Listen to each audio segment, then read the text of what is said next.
What's going on, folks? Ted from Immersion here. Get away from that game. Stop trying to romance whatever NPC you're trying to romance in Baldur's Gate and come listen to what's going on with the feats in Bigby's Glory of the Giants.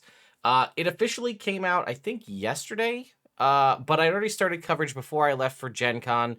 Then obviously we had the whole AI art situation, and regardless of that, I don't even know if there's any art tied to the feats at all, but there are a handful of new feats that were added to 5th edition Dungeons and Dragons in this book, so let's go ahead and talk about them. Two of them, the Rune Shaper and Strike of the Giants feats, I think we received every single one of these in an Unearthed Arcana in the past, but specifically Rune Shaper and Strike of the Giants are what I would call the big ones, as they are the ones that are tied to the brand new backgrounds that we covered in the last video when we were talking about Bigby's Glory of the Giants. Rune Shaper used to have a secondary feat, like you take Rune Shaper and it had like a feat tree or a feat chain that you'd follow it up with. That is gone.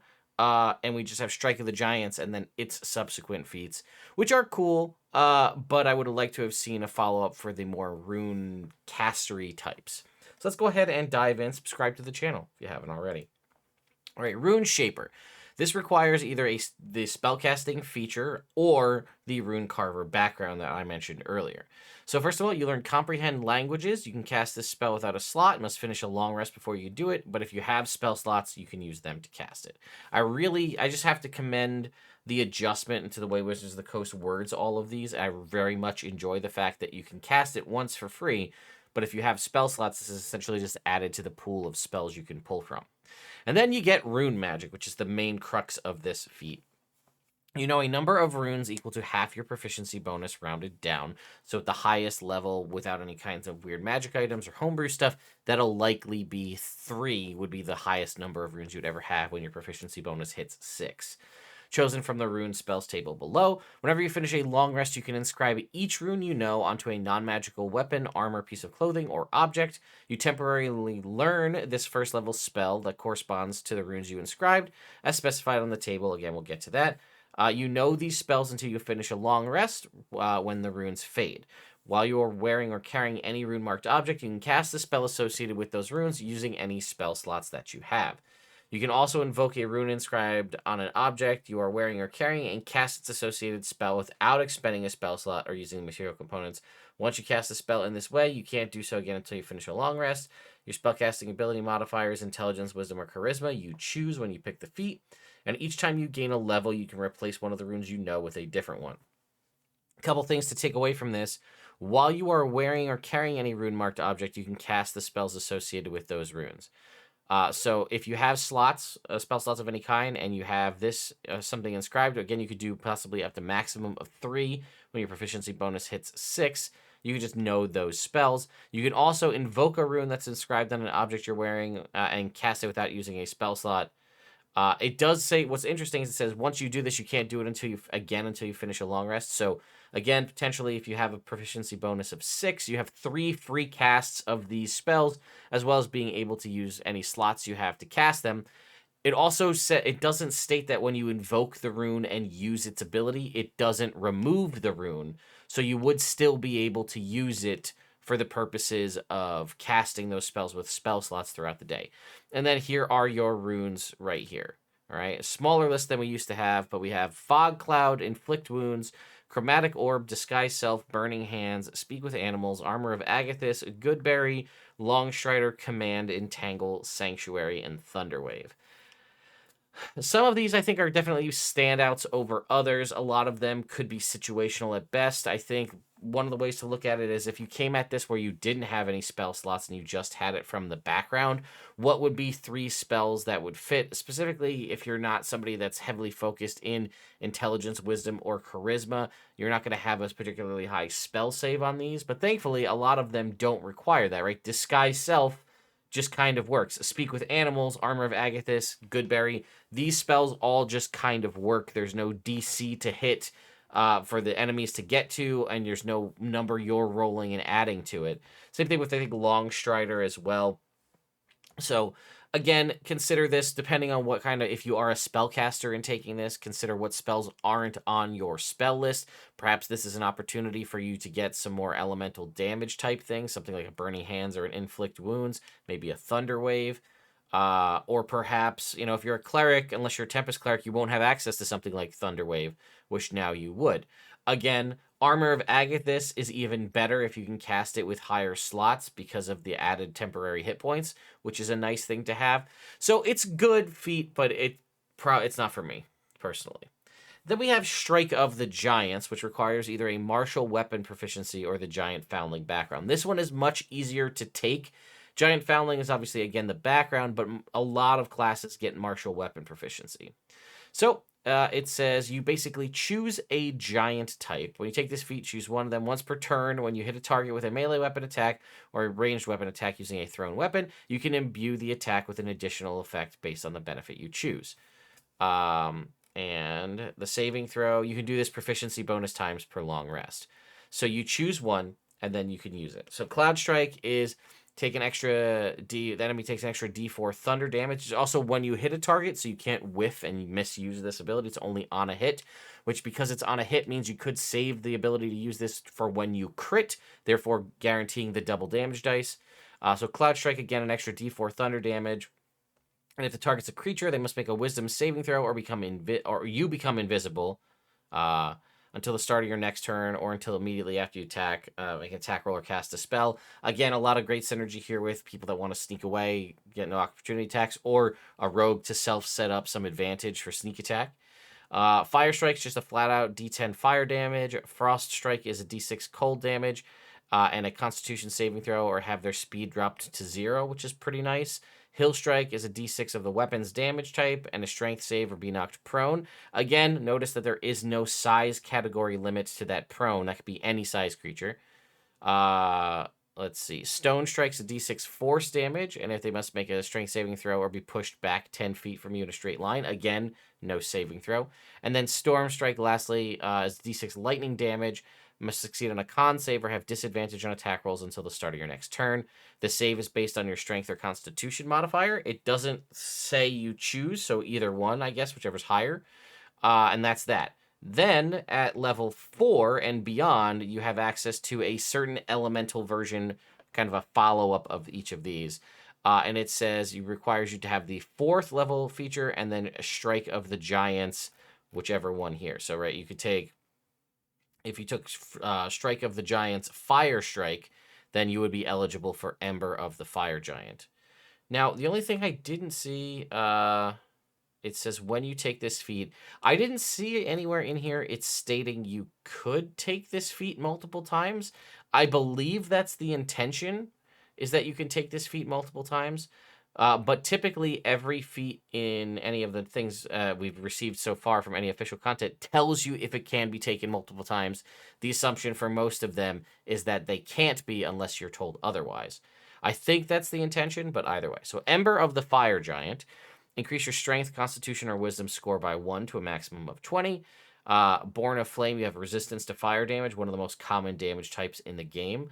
And a boost to 3 very useful ability scores, depending on what you're playing, strength, constitution, or wisdom. And then you also get Searing Ignition. When you take the attack action on your turn, you can replace a single attack with a magical burst of flame.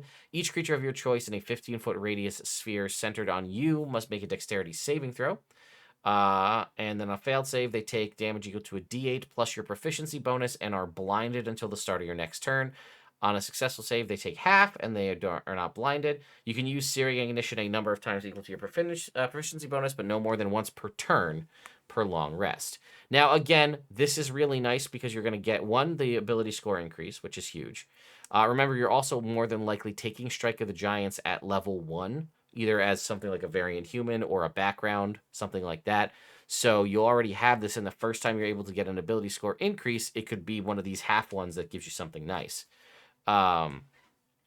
So you're going to get to replace one of your attacks, which is nice because if you have multiple attacks, it doesn't use up your whole turn. It is also a 15-foot radius sphere burst of magical fire. It's creatures of your choice, so no worried about hitting allies here when you do this. And it is some AoE damage and a blind. This could be really nice for your traditional martial class that may not have a lot of AoE ability, let alone CC in the form of blind.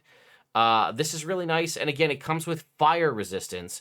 This is fantastic, especially if you can swing this as a race Again, not to say that you're out there looking for min-maxing options, but if you can get yourself a race that has resistance to poison damage, and this feat will then give you resistance to fire damage, that's 2 of the most common elemental damage types you'll come across, and you take half damage from them.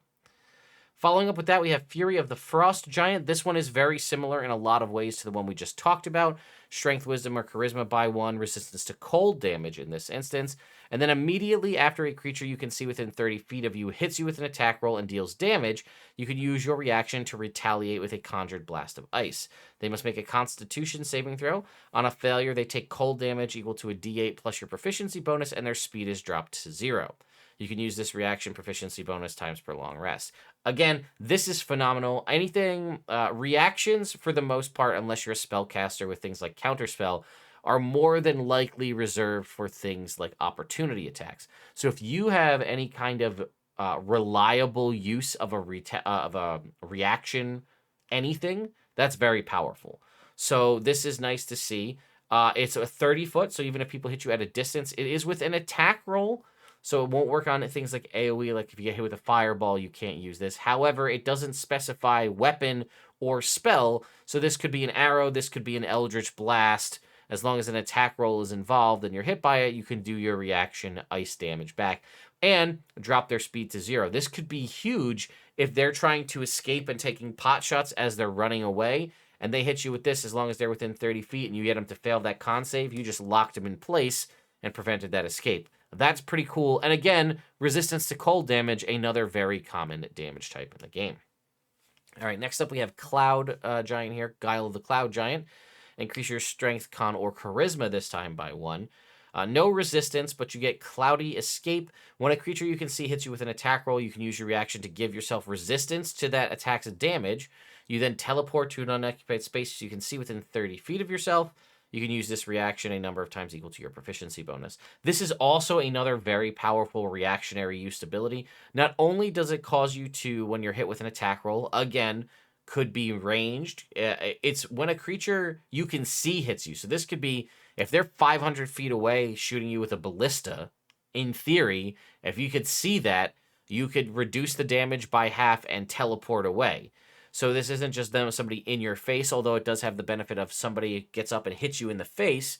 You can pop out of there and also take half damage from that. It's resistance to the attack's damage as well, which means it would, if somebody has stacking abilities to boost up their damage, all of that damage is going to be reduced, which is nice.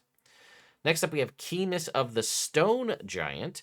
This is going to give you Strength, Constitution, or Wisdom by 1 increase. And then Dark Vision out to a range of 60 feet, or an increase in Dark Vision to another 60 feet. This is actually really nice. As we all know, Dark Vision can become somewhat of a meme in games where people are like, I have Dark Vision, Dark Vision. Don't forget I have Dark Vision. But if you're the one person who doesn't have Dark Vision in a team of people with it, you kind of become the weird liability who has to light the torch. That being said, this is a feat that's going to increase one of your potentially primary ability scores by 1, and then also grant you Dark Vision or just flat out extend it, and that's not even all. You also get Stone Throw. As a bonus action, this is nice because now we're getting a routine usage of our bonus action. You can take a rock and make a magical attack with it. The attack is a ranged spell with an attack range of 60 feet that uses the ability score you increase with this, so this could be a wisdom-based rock throw in theory. On a hit, the rock deals a d10 force damage, and the target must make a strength saving throw or not have the prone condition. It does not do half on if they succeed, they don't take... Well, this is... okay, it's a throw, so it's an attack. The strength saving throw is only for being knocked prone. They would still take the damage on the hit, and this is, again, proficiency bonus times for long rest. Not all paladins, but a lot of paladins in 5th edition don't have a great usage for their bonus action. Depending on what oath you have. So a bonus action consistent attack that you can do, and also a nice one with decent range, is a nice little way to pad out the Paladin's kit. All right, that was Keenness of the Stone Giant. Then we have Soul of the Storm Giant. This is Strength, Wisdom, or Charisma by 1. And then as a bonus action, you surround yourself with an aura of magical wind and lightning that extends 10 feet from you in every direction, but not through total cover. The aura lasts until the start of your next turn or until you're incapacitated. While it is active, you have resistance to lightning and thunder damage, again, 2 very common elemental types. In addition, attack rolls against you have disadvantage. That's fantastic. And whenever another creature starts its turn within this 10-foot aura, that creature, whenever another creature, so it does potentially harmful effects to allies. You can force the creature to make a strength saving throw. Okay. On a failed save, the creature's speed is halved until the start of its next turn. You can use this bonus action a number of times equal to your proficiency bonus. So again, another bonus action ability. It does provide you total cover, which if you forget means you're completely untargetable by attacks or spells. I'm sorry, no, it doesn't provide you total cover. It actually doesn't. All it does, I'm sorry. It gives you this kind of whirling thing. In my head, it would be some sort of cover or obfuscation in some way. You know, it makes it like targets around you are blinded or something along those lines. But no, they can still see. You just have resistance to lightning and thunder damage while inside it, and attack rolls against you have disadvantage. But from what I can tell, you can still see perfectly fine, as can they. It's just harder for them to hit you. It also says that you can force a creature to make a strength saving throw. If they fail, their speed is halved. So you can technically bring allies into this area, but it's only attack rolls against you. So you could bring your allies into your swirling aura, but it only provides you resistance to thunder and lightning damage and disadvantage on attacks against you. It's not like a group aura that you're sharing. So this was probably one of my least favorites, to be honest with you. I think the fire, the first 2 are probably my favorite, but let's check out Vigor of the Hill Giant. Increase your strength, constitution, or wisdom by 1. When you are subjected to an effect that would move you at least 5 feet or give you the prone condition, you can use your reaction to steady yourself. You aren't moved and you don't have the prone condition. And whenever you eat food as part of a short rest and spend 1 or more hit die to regain hit points, you regain additional hit points equal to your constitution modifier plus your proficiency bonus. I don't like this one. It's not as good as some of the other ones, in my opinion. You know, a little bit of extra healing on a short rest. Again, that's really largely dependent on how the group takes short rests. The reduction in... I flat out, you could just probably be immune to the prone condition, and I feel like that would be okay. This is a feat you're taking, but... and then Soul of the Storm Giant, rather. I don't particularly love it. I think Keenness of the Stone Giant is pretty nice to have the dark vision and the ranged attack. Again, the movement battlefield capabilities of movement with resistance for Guile of the Cloud Giant, really nice.